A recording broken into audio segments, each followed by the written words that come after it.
Well, good morning.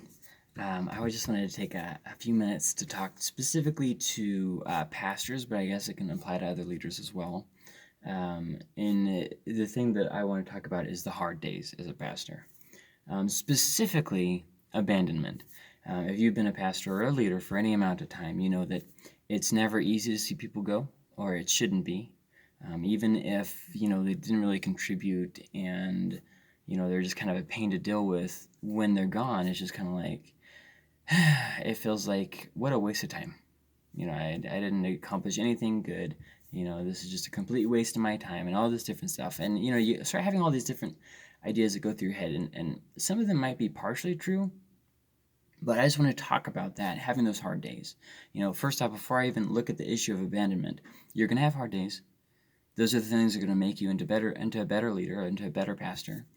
And just take a breath, take a step back. It's okay, you'll get through it. Sometimes it seems like everything happens all at once. There's going to be a lot of bad things that happen maybe at the same time, but there's also good things that are happening. If you get your focus completely on all the bad things that are happening, you're going to miss all the good things that are happening. Your life's just going to go by you and you're going to live in regret. You don't want to do that kind of stuff. So let's look at abandonment. First off, people are going to leave your church. That's just, or your business, or whatever. It's just something that's going to happen. You can't be like surprised that it happens. That it's going to happen. So when that does happen, just remember to focus on the ones you have. Oh, I've lost this one, and I wanted that one, and this isn't working out, and I'm trying to reach these people, and they're just not responding. What about the ones that you do have? What about the ones who will listen? So I mean, just because you've been rejected or you've had some issues there doesn't mean that it's the only time that it'll happen, and it doesn't mean that those are the only people that are there. Maybe you're overlooking an audience right in your backyard. A lot of times what we do is we say, okay, so this is my audience, and we try and reach them, not realizing that maybe God's trying to push us past our natural ability.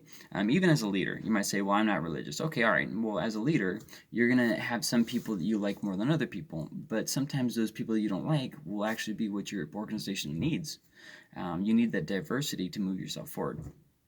Anyways, but focus on the ones that you do have rather than complaining about the ones that you lost, the ones that you don't have. Another idea is change who your audience is.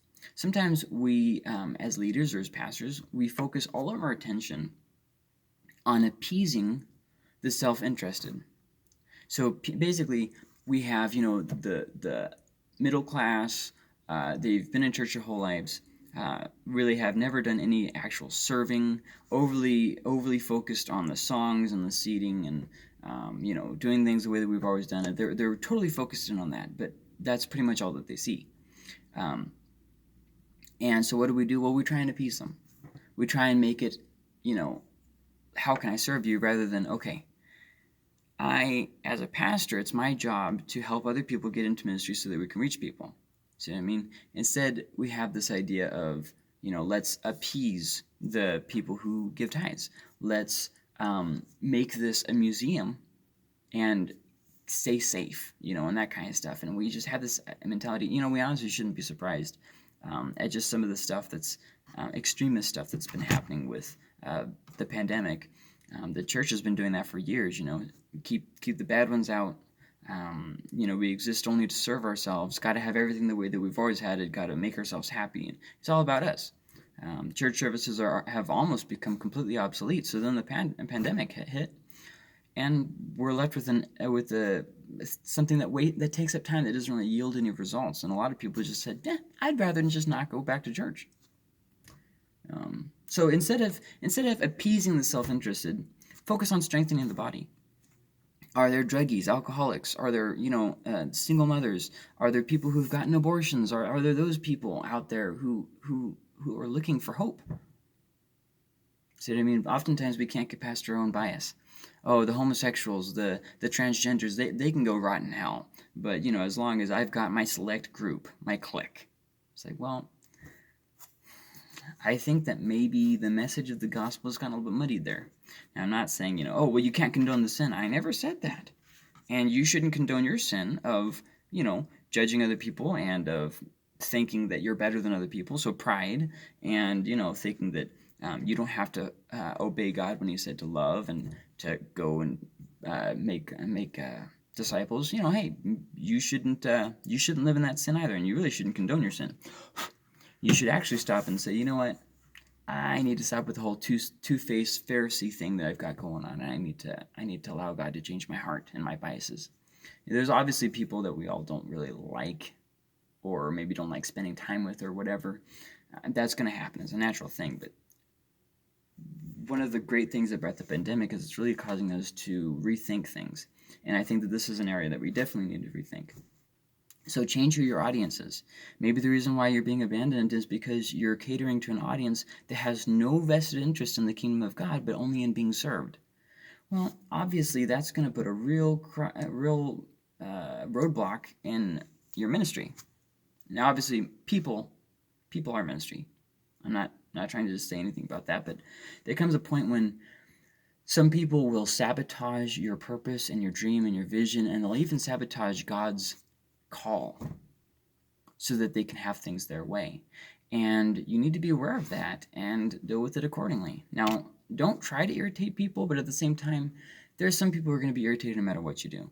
So try and obey the master, who's Jesus, and try and make peace where you can, and never, ever, ever leave a situation with, oh, well, that's just on them.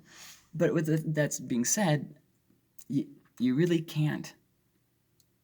You can't win everyone. You really can't win every situation. It sounds like, oh, well, that's just saying hopeless. No, I'm not saying hopeless, but you need to face the reality. You're not going to be able to change everybody. And there's somebody that's old and crusty that's been in the church for like 20, 30, 40, 50, 60 years and has never contributed, and it's never been about loving people and serving them. Well, then chances are it will continue not to be, because they never actually got saved. They got recruited into a club. And if you want the church to move from a club into the arm of God, you're going to have to change some things, and people are typically not really on board with changing things that they prefer. And at the end of the day, you have to remember that people will usually pick preferences over people. That's one of the big things about the gospel, is it picks people over preference. And that's just something you're going to have to work around. Maybe try and get momentum by trying to one-on-one vision cast, get people, onto the idea of what you're doing before you make a big decision. Maybe make decisions slowly. Maybe read books. There's a lot of great ideas there. But here's the thing: if you have to step on eggshells around people, here's the thing you really need to understand: they will eventually leave you anyways. Sometimes we think, oh, if I just make peace, if I just walk on eggshells, if I pretend to be someone else, then they'll be happy, they'll be pacified, they won't leave. People are going to leave your life, and there's nothing you can do about it. Some of them are going to die, some of them are going to leave willingly, some of them are going to leave with bad feelings. It's just something that happens. You can't hide from life. But if you do have to walk on eggshells, remember that at the end of the day, they will leave you anyways. Because here's the thing: they are dissatisfied, and dissatisfied people you always have to try and satisfy them. You always have to be enough. But here's the thing: if God himself is not enough for these people, then you won't be. You understand that? I know it's a hard thing to wrestle with, but if God is not big enough for someone, there's no way that you as a pastor, a simple man, is ever going to be enough for them. Dissatisfied people are dissatisfied. And you can turn it into an entertainment show, try to satisfy them all the time, trying to make your whole ministry about making them happy. It won't do any good at the end of the day. And then they'll end up leaving, and you'll probably get upset and might end up quitting your ministry too. And the whole plan that God had for you and for your church would have been shot because of a temporary problem caused by self-interested people. You have to watch out as a pastor and as a leader to watch out for your heart, because if you get bitter, if you allow that bitterness in, if you not allow that hardness in, you're going to start missing opportunities, and you're going to start missing people, and it's going to be about just self-preservation, just survival. So here's the thing: people who are easily offended, there will literally always be something for them to be offended about. Always. I had one person, we were good friends, or at least I thought so. Maybe I was wrong, or maybe things changed. I don't know. Sometimes it's like, oh, well, was the whole friendship a lie? And it's like, oh, probably not. So let's just assume that it wasn't, and something just went wrong. And I'm going to assume that the problem was with them. Because as far as I know, I'm always willing to resolve an issue. I'm always willing to work through something. They didn't even tell me what was wrong, how I could fix it. We didn't work on it together. That there's obviously no friendship there. So I'm gonna assume that what happened is they were going through something and it just got to them, and they took it out on me. A lot of times that's what'll happen. People will reject you because of your position, pastor, or they will reject you because of something that they're fighting in their own lives. And you have to realize that when people make the decision, no, I'm not going to try and resolve this issue, I'm not going to try and bring peace, I'm not going to, that's on them. You have to be willing to do everything possible to minister to them, to love on them. But at the end of the day, you have to remember that if they choose to go that, there's nothing you can do. I mean, you can't, chase them down the street and hope to win them back. I mean, you're going to waste your time. So, they're always going to be something offended. I had this, going back to this story, really good friends, and every couple weeks getting offended, and then it got more and more common. Every couple of days they were getting offended about something. They wouldn't talk to people about it. They wouldn't resolve the conflicts. They just kept bottling in all this irritation about things that were usually misunderstandings. About 1% of the things that this person got upset about was an actual thing to be upset about. Most of it was just, well, that's not really what they meant. Surely you know that that's not really what they meant. And it's like, well, yeah, but I just decided to be sad anyways. And they just started looking for reasons to leave the church. And then, oh, well, in the middle of this, they said, okay, I'm upset and I want to quit because this person's sitting too close to me. I'm not joking. So I was, okay, well, let's fix this. So I fixed it, and I was like, okay, whatever. Well, then the next person who was offended out was me. People who are dissatisfied, they will go from person to person, and even if you do resolve all those different conflicts, eventually they will be irritated with you. Not necessarily because now remember, you're not going to be perfect. You are going to make mistakes. You just have to own up to that. And you have to be willing to say, I was wrong. And there's many things that I've done as a leader that I was wrong, but here's just a general principle. When there's someone who's dissatisfied, you can literally spend all your effort and time, which is what I was doing, trying to resolve all these little conflicts, smoothing it all out. Eventually, they will turn on you. It's like when you're comforting a gossip, they will talk about how this person wronged them, how this person wronged them. Eventually, they will talk about how you wronged them. But I didn't do anything wrong. Well, maybe, maybe not. Maybe they misunderstood something. Maybe they took something out of context. Maybe they were looking for a reason to be offended. At the end of the day, you really can't know. What you can know is that Satan wants to use these opportunities to destroy you as a leader. He wants to use his opportunities to get you out of leadership, to get you to quit what you're doing. Because honestly, even if he doesn't have some big master game, he loves to wreck people's lives. He loves to wreck friendships. That's just what he does. So you really can't be surprised by if God's working, even when we don't know that he's working, even when we don't see that he's working. We can't be surprised that Satan's working too, right? So there will always be something for offended people to be offended about. You can't make your mission not offending people. See, what people who are easily offended do is they take one or two verses, usually from 1 Corinthians, and they jerk them out of context and say about how it's your job to make sure that they don't get offended. Paul is more talking about living unwisely in a way that leads somebody into sin. He's really not talking about, oh, well, I am offended over everything, and so you need to make your mission to appease me. Well, newsflash, songs are going to be sung that you don't like. Seating is going to sometimes change, and somebody's going to not like them. Maybe it's going to be pews, maybe it's going to be chairs. I don't know. Whatever it's going to be, somebody's going to be upset about something. See what I mean? And so you can make your job as a Christian to nitpick, find things that are wrong and that could improve, and be offended by everything. And as a leader, as a pastor, you can make your job trying to make your church unoffendable. It's never going to happen. People are going to be offended at your attempt at being unoffendable. I mean, it's just never going to happen. So instead of focusing on the one or two who have just decided and made up their mind to be upset, focus on your mission. Going back to the thing about the person who was literally in tears because the other person was sitting too close to them. They ended up leaving, of course, because dissatisfied people will always be dissatisfied. I was literally wearing myself raw, trying to walk on eggshells, trying to fix everything. It didn't work anyways. And I tried to stop being who I was, and it's like, you can't do that. If people won't accept you for who you are, grow. Always grow as a leader. Always challenge yourself. Learn, develop. If you just because you've been doing something for a long time doesn't mean you should always do it like that. Absolutely. But at the end of the day, I wasn't even me anymore. I was trying to be someone else so as to not offend them, and they were offended anyways, and they left. And now that they're gone, everything's better off. Like all the problems and everything just kind of smooth themselves over. Now I genuinely hope that they eventually, change. They can come back if they want. I have no hard feelings. It's water under the bridge. But I don't want them back without changing.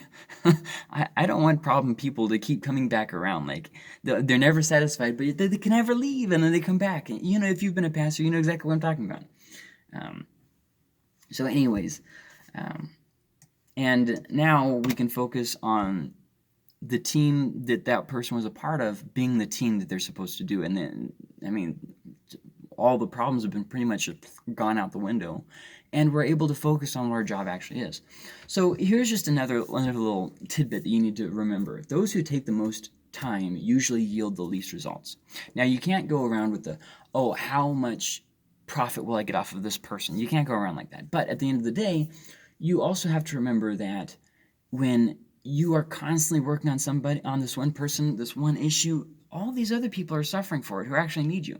The leaders that you're developing, and you're going to wear yourself down and all this different stuff. And then at the end, like I said, they're probably going to leave anyways. People have to make the choice to forgive. They have to make the choice not to be offended. And as a pastor, especially as a pastor who's been wronged, you have to make the decision not to carry that burden with you. Let it go. It happened. Not everybody's going to do the same thing. Maybe you trusted the wrong person. Maybe you couldn't have seen it coming. Who knows? But with that being said, those who take the most time yield the least results, and they will wear you down. And you can say, "Oh, well, I don't want to accept that." Okay, fine, but then you're going to be worn down. You'll probably leave the ministry. You have no idea how many people suffer from burnout. Ministry burnout is a very big killer.